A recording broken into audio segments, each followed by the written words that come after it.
ఈరోజు విడుదలైన పుష్ప సినిమా గురించి చాలామంది రకరకాల విమర్శలు చేస్తున్నారు. ఒక సినిమా విడుదలయ్యాక ఇలాంటి క్రిటిక్స్ అన్నీ చాలా కామన్. మరి ఈ సినిమాలో ట్విస్టులు లేవు, టర్నులు లేవు అనే వాళ్ళ గురించి మాత్రమే నేను మాట్లాడుతున్నా. ఒక స్మగ్లర్ స్టోరీలో ఇంతకన్నా ట్విస్టులని, టర్నులని ఏం ఎక్స్పెక్ట్ చేస్తున్నారో మాత్రము ఓ రకంగా అంతుబట్టిన విషయం. ఇది ఒక సీక్వెల్ సినిమా. ఆల్రెడీ ఫస్ట్ పార్ట్లో చాలా పాత్రలని ఇంట్రడ్యూస్ చేసేసారు. అలాంటిది ఇప్పుడు ఆ పాత్రల చుట్టూ జరిగే కథే సెకండ్ పార్ట్ సినిమాగా వచ్చింది. మరి ఇందులో బీభత్సమైన ట్విస్టులు ఉండాలి, పోక్రీ లెవెల్ టర్నులు ఉండాలి అని ఎలా ఎక్స్పెక్ట్ చేస్తున్నారనేది ఓ రకంగా అంతుపట్టిన విషయం. ప్రపంచంలోనే బెస్ట్ వెబ్ సిరీస్ల గురించి చెప్పమంటే చాలామంది చెప్పే పేర్లలో ఒకటి నార్కోస్. ఇది Colombian drug dealer, drug exporter Pablo Escobar life ఆధారంగా వచ్చిన వెబ్ సిరీస్. దీని IMDb రేటింగ్ 8.7గా ఉంటుంది.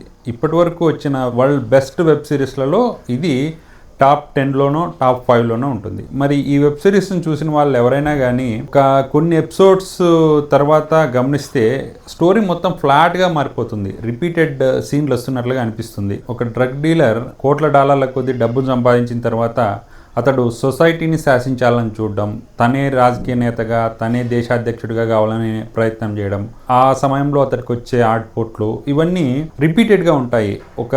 కొన్ని ఎపిసోడ్ల తర్వాత ఆ వెబ్ సిరీస్ విసుగొస్తుంది చూసే వాళ్ళలో. అలాంటి web series world best web సిరీస్లలో ఒకటిగా ఎందుకు నిలుస్తుంది అంటే రియాలిటీని ఎక్స్పోజ్ చేశారు కాబట్టి. ఇప్పుడు పుష్ప అయినా ఒకవేళ ఎవరికైనా కానీ ఫ్లాట్గా అనిపించినా, పెద్దగా భయంకరమైన ట్విస్ట్లే అనిపించినా కూడా ఒక స్మగ్లర్ స్టోరీలో ఇంతకు మించి మనం ఎక్స్పెక్ట్ చేయడానికి ఏమీ లేదు అని చెప్పడానికే నేను ఈ నార్కోస్ ఎగ్జాంపుల్ని మెన్షన్ చేస్తున్నాను ఇక్కడ. కేవలం నార్కోస్ అనే కాదు, హాలీవుడ్లో వచ్చిన వన్ ఆఫ్ ద బెస్ట్ మూవీస్లో ఒకటి స్కార్ఫేస్ లాంటి మూవీ చూసినా కూడా ఇల్లీగల్ యాక్టివిటీస్ ద్వారా ఎదిగిన వ్యక్తి చుట్టూ ఎలాంటి పరిస్థితులు ఏర్పడతాయి, అతడి కుటుంబం ఎలాంటి పరిస్థితులను ఎదుర్కొంటుంది, ఇలాంటి సన్నివేశాలే ఉంటాయి. ఇప్పుడు సుకుమార్ చేయగలిగిందైనా కూడా అలాంటి డ్రామాను చూపించడమే తప్ప పుష్ప 2లో ఇక చూపించడానికి వేరే స్కోప్ అయితే లేదు. ఆ డ్రామాని ఎంత బాగా చూపించారు అనేదే ఇక్కడ పాయింట్.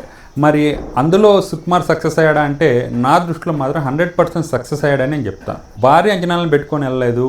ఒక పుష్ప పార్ట్ 1 సినిమాని చూసాము, పార్ట్ 2 ఎలా ఉంటుందనే ఒక బేసిక్ అండర్స్టాండింగ్తో ఈ సినిమాకి వెళ్తే మాత్రము ఎలాంటి నిరాశ కలగదని మాత్రం ఖచ్చితంగా చెప్పగలను. కొంచెం రొటీన్ డ్రామానే వస్తున్నప్పటికీ కూడా దాన్ని తెరపై చాలా కొత్త రకంగా ప్రజెంట్ చేయడంలో మాత్రం సుకుమార్ 100% సక్సెస్ అయ్యాడు. అల్లు అర్జున్ కూడా ఇక్కడ ఖచ్చితంగా అభినందించి తీరాలి. తనకు వచ్చిన జాతీయ అవార్డు విషయంలో కేవలం పుష్ప ద్వారా మాత్రమే కాకుండా దాని సీక్వెల్ పార్ట్ ద్వారా కూడా ఆ అవార్డుకి న్యాయం చేశాడని ఖచ్చితంగా చెప్పాలి. మరోసారి మెన్షన్ చేస్తే స్క్రీన్ పై కనిపించే ప్రతి పాత్రకి తగినంత ప్రాధాన్యత, రన్ టైం కానీ ఆ కథలో వాళ్ళని ఇన్వాల్వ్ చేసిన తీరు మాత్రము ఖచ్చితంగా అభినందించవచ్చు. చాలామంది పెద్ద డైరెక్టర్ల సినిమాల్లో కూడా కొన్ని పాత్రలు ఎందుకు వచ్చిపోతుంటాయో అర్థం కాదు. అది మనం చాలా సినిమాలని ఆ విధంగా మెన్షన్ చేసుకోవచ్చు. బట్ పుష్ప 2లో మాత్రము అలాంటి వ్యర్థమైన పాత్రలు, వ్యర్థమైన సన్నివేశాలు నాకైతే ఎక్కడ కనిపించలేదు. చాలా డీటెయిల్డ్ స్క్రిప్ట్ వర్క్ జరిగిందని మాత్రము ఇక్కడ ఖచ్చితంగా చెప్పొచ్చు. స్థూలంగా నేను చెప్పేది ఏంటంటే రొటీన్ రివ్యూల్ని, రొటీన్ క్రిటిక్స్ని పక్కన పెట్టి ఒక మూవీని ఎంజాయ్ చేయాలనుకునే వాళ్ళు హ్యాపీగా పుష్పాన్ థియేటర్లో చూసి ఎంజాయ్ చేయొచ్చు. OTTలో వస్తుంది కదా అప్పుడు చూస్తామంటే దానికి ఏం చెప్పలేం కానీ, బట్ ఒక సినిమాని థియేటరికల్ ఎక్స్పీరియన్స్లో ఎంజాయ్ చేయడానికి తగిన సినిమా ఇది అని మాత్రం నేను ఖచ్చితంగా చెప్పగలను.